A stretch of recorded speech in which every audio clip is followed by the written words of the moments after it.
आज तक वही कह रहा हूं कि हम तैयार हैं।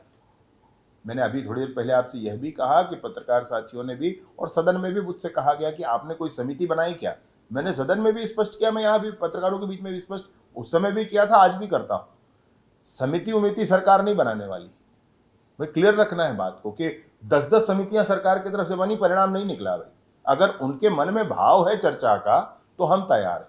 वो बनाए समिति, वो भेजें जिसको भेजना है, वो जिस भी चैनल से बात करना चाहें बात करें। मैंने पहले भी कहा व्हाट्सएप कॉल पर तैयार हैं, वीडियो कॉल पर तैयार हैं, फोन कॉल पर तैयार हैं, किसी को भेजेंगे तो हम तैयार हैं, उसको कुछ नहीं किया जाएगा इस वादे के साथ तैयार है, हम सब बातों के साथ तैयार हैं।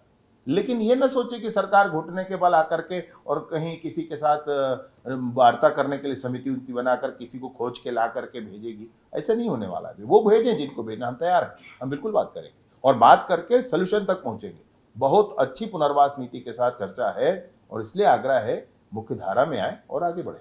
भैया इसमें उन्होंने लिखा है कि मैंने पिछली बार कहा था कि हम बात करना चाहते हैं, मैं आज भी कहता हूं बात करना चाहते हैं, लेकिन बात करना चाहते हैं मैं ये कह रहा हूं, इसका क्या अर्थ होता है? आप मुझे 100 कंडिका लगाकर कहेंगे बात करने, ऐसे थोड़ी बात होती है।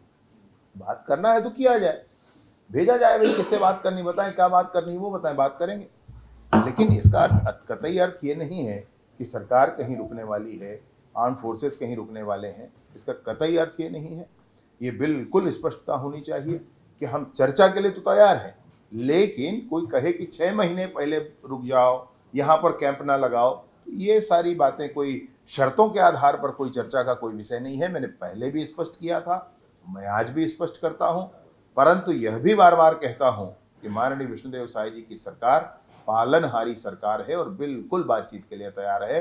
लोकतंत्र पर विश्वास हो, नागरिकों की स्वतंत्रता पर विश्वास हो, माओवाद जैसा चीन में था उस तरीके से लोगों को पराधीन बनाकर रखने की प्रक्रिया पर हमको कतई विश्वास नहीं है, हम बिल्कुल उसको पूरा नहीं होने देंगे और बस्तर के गांव-गांव तक विकास पहुंचे, यह सरकार की प्रतिबद्धता है और इसके लिए कोई भी चीज आड़े आएगी तो पूरी दृढ़ता के साथ, पूरी कठोरता के साथ निपटा जाएगा।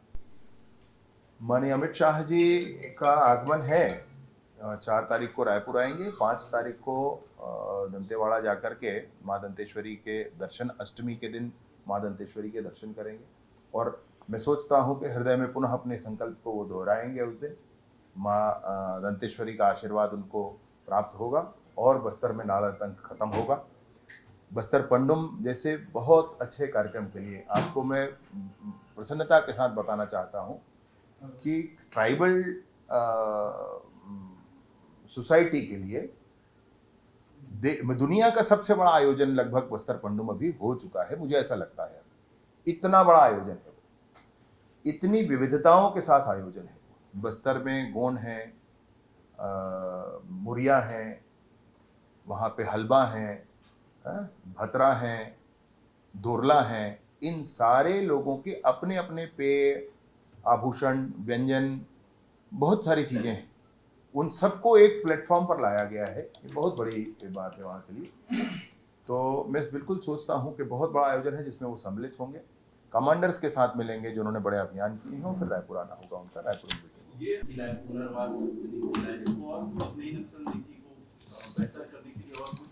देश की सर्वश्रेष्ठ नीति यहाँ लागू है। पिछली बार जो था वो नक्सल उन्मूलन के लिए नीतियां थी, अभी बहुत स्पष्टता है नाम के साथ ही कि नक्सलवादी जो आत्मसमर्पण करते हैं उनका पुनर्वास, और जो इसके लिए इससे पीड़ित है, नक्सलवाद से पीड़ित हैं, उनके पुनर्वास की नीति सरकार लेकर आई है और अब तक के देश के सारे पुनर्वास नीतियों में सर्वश्रेष्ठ है। अब तक के छत्तीसगढ़ के सारे प्रावधानों में सबसे अच्छा है। मतलब मैं आपको अभी आपको पीडीएफ तो भेजा हुआ है, उसका उसकी अधिसूचना भी हो गई, अब तक का सबसे बढ़िया है। इनके पत्र में एक जगह लिखता है कि ये जो सरकार है वर्तमान में भाजपा की, ये संविधान की अवधारणाओं को नहीं मानती। मैं इस पत्र में यही पूछता हूं, क्या ये संविधान को मानते हैं? को समझना होगा।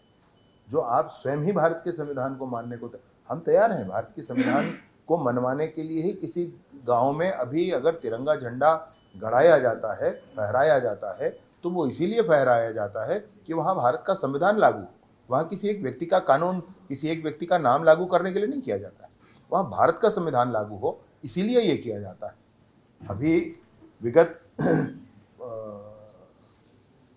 1.5 वर्षों में 40 गांव ऐसे हैं जहां ध्वजारोहण किया गया विगत 3 राष्ट्रीय उपलक्ष्यों में, मार्च जनवरी 24 में, अगस्त 24 में और 26 जनवरी 25 में 40 गांव में पहली बार। इन 40 गांव में भारतीय संविधान लागू किया गया। इससे पहले तो ये नहीं होने देना चाहते थे, अभी उन्होंने अपने पत्र में ऐसा लिखा। इसके साथ ही वो महिलाओं के संदर्भ में अजीब बात कह रहे हैं और सरकारी योजनाओं के संदर्भ में अजीब बात कह रहे हैं। साथ ही साथ कह रहे हैं कि हम युद्ध विराम की घोषणा कर देंगे। युद्ध जैसी कोई स्थिति है नहीं। अगर चर्चा करना है तो मैं पुनः कहता हूँ, छत्तीसगढ़ की सरकार भी तैयार है और पूरी उम्मीद के साथ कहता हूँ केंद्र की सरकार भी बिल्कुल तैयार है। और इसमें किसी का निर्धारण हो, किसी चैनल का निर्धारण हो तो बात किया जाए और बात करके एक अंतिम निर्णय तक पहुंचा जाए। बहुत अच्छी पुनर्वास नीति है और उस पुनर्वास नीति के माध्यम से नक्सली समर्पण करें, अपना जीवन व्यवस्थित करें।